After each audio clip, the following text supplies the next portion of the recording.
எத்தனையோ தலைவர்கள் தோன்றி இருக்கலாம், மாண்டும் இருக்கலாம். ஆனால் பிரபாகரன் என்ற பெருந்தலைவனுக்கு இணையான் ஒரு புரட்சிக்காரனை இதுவரை இந்த உலகம் சந்தித்திருக்காது. ஆம், அடிமைப்பட்டு கிடந்த தமிழ் பேரினத்தை தட்டி எழுப்பிய கலாக்காரன், சிங்கள நரிகளை நோக்கி புலியென பாய்ந்த புரட்சிக்காரன். அதுநாள் வரை உலகம் இப்படி ஒரு போர்க்குணம் கொண்ட தலைவனை பார்த்தும் இருக்காது, பகைத்தும் இருக்காது என்பதை வரலாற்றை அறிந்தவர்களுக்கு புரியும். உன் இனத்தில் எவன் பெயரை சொன்னால் எதிரி குலை நடுங்குகிறானோ அவனே உன் இனத்தின் தலைவன் என்கிறார் கியூப புரட்சியாளன் சேகுவேரா. என் அன்பில் கூறிய தாய் தமிழ் உறவுகளே, உலக நாடுகள் எல்லாம் சேர்ந்தது ஒரே ஒருவனைத்தான். அதுதான் நமது தலைவர் மேதகு பிரபாகரன் அவர்கள் மட்டும்தான்.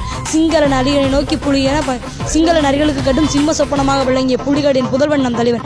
பூட்டி இரும்பு குண்டின் கதவு திறக்கப்பட்டது, சிறுத்தையை வெளியே உன்னை எளியனை இகழ்ந்தவர்கள் நடுங்க புலியென செயல் செய்ய புறப்படும், சிறுத்தையை வெளியே சிங்க இளைஞனே திருப்பு முகம் திருவிழி இங்கு நாட்டில் கிழக்கெழுதி ஆட்சியா கை விரித்து வந்த கயவர் நம்மிடை போய் விரித்து வந்த நம் புலன்கள் மறைந்து தமிழுக்கு விளங்கிட்ட தாயகம் பற்றி நமக்குள்ள உரிமை தமக்கு என்பாரெனில் வழி வழி வந்த உன் மரத்தனமெங்கே மொழிப்பற்றங்கே விழிப்புற்றழுக. 18 வயதில் களம் புகுந்த புலி இனி இல்லை நாம் கூண்டு கிளி, அடிமை திரையை அடியோடு கிளி என்றளவா நம் தலைவன் ஒட்டுமொத்த உலக நாடுகளையும் திரும்பி பார்க்க வைத்தவன். பாவலர் என்ன சொல்றான்னா, செந்தமிழ் மறவன் பிரபாகரனின் சீரும் மறவர் புலிப்படை இந்திய படைக்கு தவிப்பு காட்டியது ஈகம் செய்த வெளிப்படை.